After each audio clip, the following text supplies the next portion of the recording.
네, 안녕하십니까. 반갑습니다. 국립외교원장 김준영입니다. 제가 보기에는 우리의 미래를 결정할 가장 중요한 변수? 우리가 보통 왜 전략경쟁이라고 얘기하냐면 전략은 판도를 바꾼다는 뜻이 있습니다. 그래서 우리의 인생의 판도, 세계의 판도, 우리가 살 미래의 판도를 바꿀 가장 중요한 변수 중에 하나가 바로 미국과 중국의 관계입니다. 그래서 오늘은 제가 미중 관계를 국제정치의 전체 판도와 연결시켜서 말씀드리도록 하겠습니다. 대지각 변동의 세계를 우리가 지나고 있습니다. 자유주의 국제질서라는 부분이 있을 겁니다. 리버럴 인터내셔널 오더리란 말로 쓰는데요.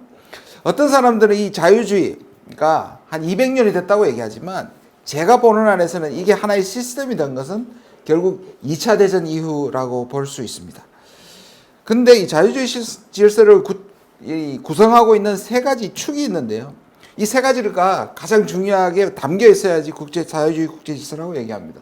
첫 번째가 민주주의고, 두 번째가 시장 자본주의고, 여기 시장 자본주의는 자유무역이 포함됩니다.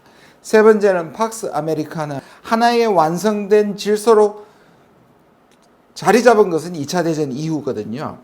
그런데 그것이 그럼 시작은 그렇게 봤을 때, 본격적인 시작을 봤을 때 그러면 가장 클라이맥스는 언제냐? 아마 여러분들 많이 들어보셨을 거예요. 글로벌리제이션이라는 말. 그 세계화가 바로 냉전이 끝나고 이 말하는 민주주의와 시장 자본주의와 팍스 아메리카나. 팍스 아메리카나는 미국이 지주도하는 평화라는 뜻입니다. 뒤에 조금 더 설명을 드릴 텐데요. 이것이 가장 전성기가 글로벌리제이션입니다. 세계화입니다. 근데 지금은 보시면 이 말이 쑥 들어가 버렸습니다. 오히려 각자 도생이니 민족주의니 그다음에 트럼피즘 이런 얘기들이 많이 나오고 있는데요. 그래서 지금 이 세계 질서 자체가 흔들리고 있다는 것입니다. 이미 전조현상이라는 거 이런 많이 들어보셨을 텐데요. 이미 그런 현상들이 있었다. 그러니까 세계화라고 얘기하는 것은 국가가 국경을 넘어서 전 세계 하나의 통합되는 경향을 말하는 것이고, 아까 말씀 지금 나타나는 현상은 각자 도생이라든지 각 국가들이 분리하고 협력하지 않고 갈등하는 것을 말합니다. 2001년에 하나의 전조가 있었습니다. 바로 그것이 9.11입니다. 밑에 있는 그림이 파이낸셜 크라이시스입니다. 2008년 리만 브라더스의 파산을 계기로 전 세계적으로 퍼지게 된, 이것 역시 전 세계가 하나가 되어서 금융이 통합된 하나의 부작용으로 터진 것이 바로 이겁니다. 그 다음에 밑에 두 가지를 제가 했는데 2016년입니다. 하나는 브렉시트고 하나는 트럼피즘입니다. 이것들이 다 전조라고 할 수 있습니다. 하나씩 세 가지 축이 어떻게 무너지고 있는지 설명드리겠습니다. 선거를 통해서 지도자를 뽑는 소위 말하는 선거민주주의는 전 세계로 확장이 됐죠. 그래서 아랍의 봄까지 있었는데요. 근데 최근에는 선거에서는 선출이 되는데 그 다음부터는 권위주의 리더들이 전 세계로 퍼지고 있습니다. 이게 이제 민주주의 자체가 전체적으로 흔들리고 있는 겁니다. 두 번째는 불평등의 문제입니다. 자본주의나 자유무역이 우리한테 인류한테 어마어마한 부를 안겨다 줬지만 가장 치명적인 부산물을 남겼는데 그것이 바로 빈부격차입니다. 단 한 나라의 문제가 아니고 선진국이나 후진국의 문제가 아니고 전 세계가 이것을 겪게 되면서 자본주의에 대한 기본적인 회의와 문제가 발생합니다. 이것이 두 번째 흔들리는 겁니다. 자, 세 번째 팍스 아메리카나. 오늘 주제와 가장 관련이 있는 부분인데, 근데 앞에서 말씀드린 민주주의의 후퇴와 자본주의 후퇴 역시 이것과 연결시켜서 생각하셔야 됩니다. 세 번째가 오늘의 미중 전략 경쟁의 출발점이기도 합니다. 자, 그런데 이 팍스 아메리카나는 바로 2차 대전 이후에 미국의 패권 질서를 팍스 아메리카나라고 얘기합니다. 그런데 이 팍스 아메리카나가 미국의 대통령에 의해서 일부가 포기되고 또 하나는 결정적으로 도전자가 제대로 등장한 중국 때문에 바로 이 팍스 아메리카나가 흔들리고 있습니다. 이건 한 나라의 쇠락을 넘어서 제가 아까 말씀드린 국제정치의 안정과 이것이 흔들린다는 것이 문제인 겁니다.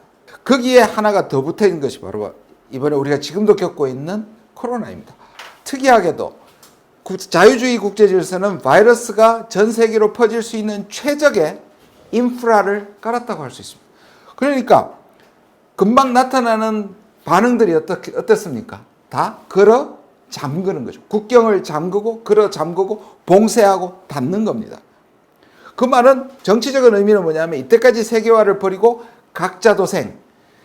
많은 국가들도 초기 반응은 대부분 국경을 닫는 것으로 반응합니다. 그래서 이 코로나는 제가 말씀드린 세계 질서의 지각 변동을 촉매하면서 빠르게 가는 것이지 이것이 돌연변이로 다른 변수가 아니라는 말씀을 드리는 겁니다.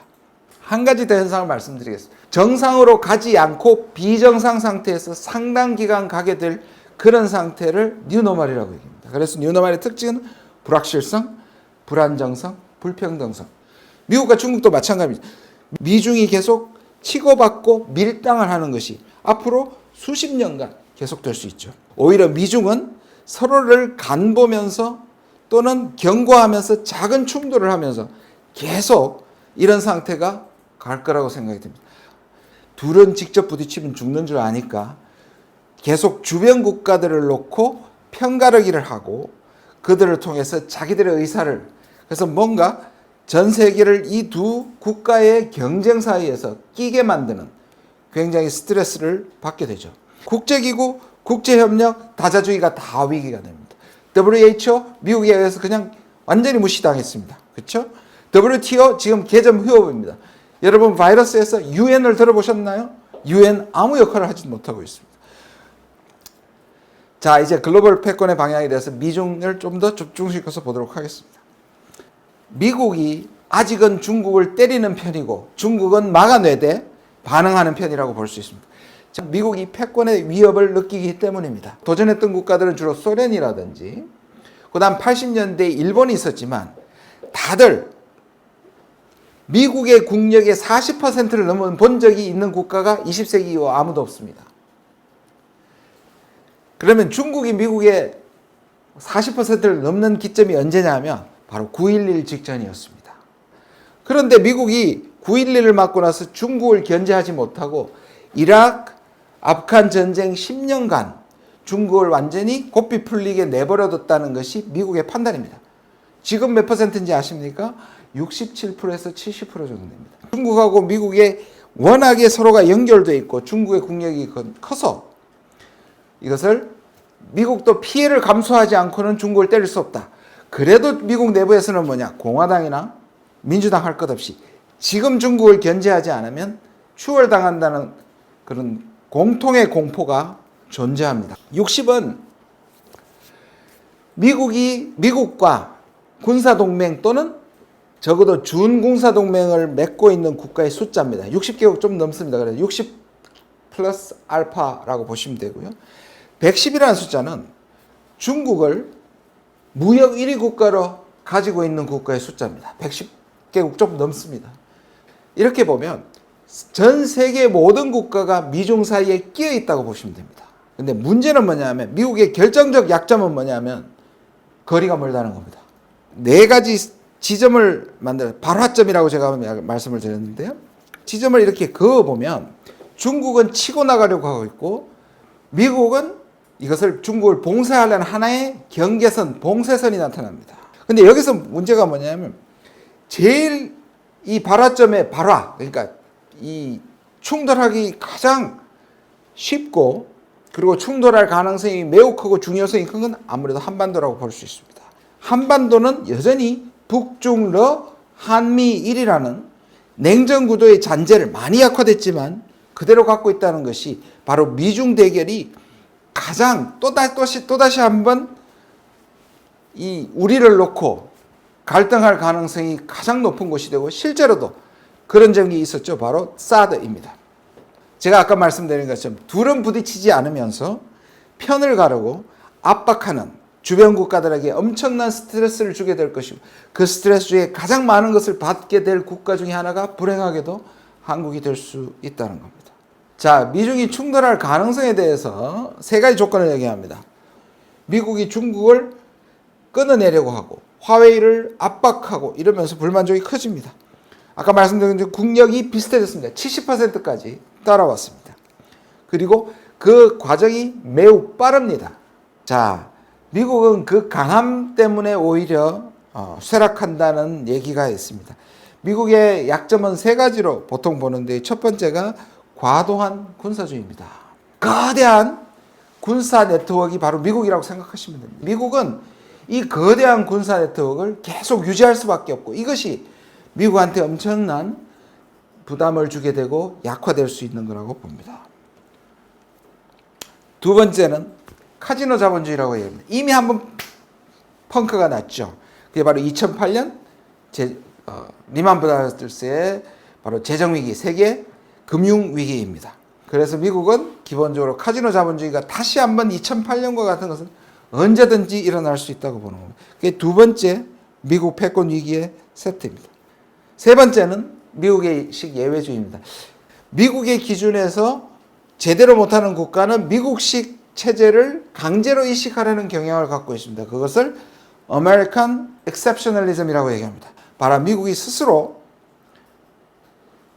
해외에 전쟁을 하게 되고 군사력을 투사할 수 있는 약점. 이 말씀드린 세 가지가 미국의 그러한 쇠락을 가속화시킬 수 있습니다. 자, 시진핑을 보겠습니다. 더 이상 공산주의가 아니라 바로 민족주의. 제가 아까 중화민족주의의 영광을 통해서 하려고 합니다.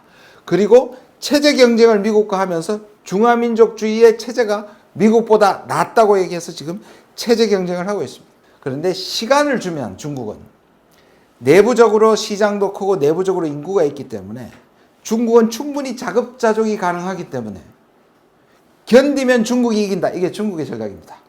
중국을 둘러싼 미국의 동맹국가들의 아시아에 대한 전략들입니다. TPP라는 RCEP 같은 것들은 어중간한 나라들이 많았다는 거예요. 그걸 다 빼고 진짜 중국에 대해서 반대하는 국가들만 모아서 그래서 그것을 강압적 경제 조치라는 것들 해서 경제적인 문제라도 이제는 중국을 봉쇄하겠다. 이게 대표적인 게 바로 EPN입니다. 국제협력의 모습이 있고 그 다음에 그것이 무너지는 각자 도생이 있는 이 두 가지가 혼재하는 기간이 꽤 갈 것이다.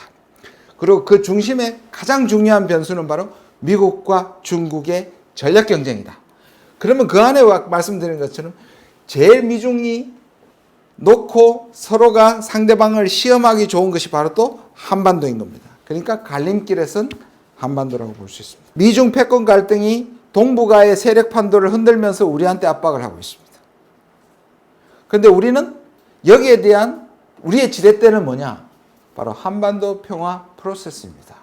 이런 전체적인 질서 변화에 우리가 최고의 먹잇감이 될 가능성을 가진 한반도라는 겁니다. 특히 남북이 긴장이 되어 있고 남북이 서로 적대적일 때 미중의 전략 경쟁의 최고의 마당이 될 수 있기 때문입니다. 그래서 우리는 뭐냐? 통일까지는 못 가더라도 이들의 먹잇감이 되지 않기 위해서는 한반도에 최소한의 평화 공존을 이뤄야 이 미중 전략 대결에 희생이 되지 않는다는 겁니다. 미중 전략 경쟁에 희생이 되어서는 안 된다는 것이고 그 길은 바로 동북아에 적어도 남북이 사이좋게 평화롭게 지내야 한다는 겁니다. 이상입니다.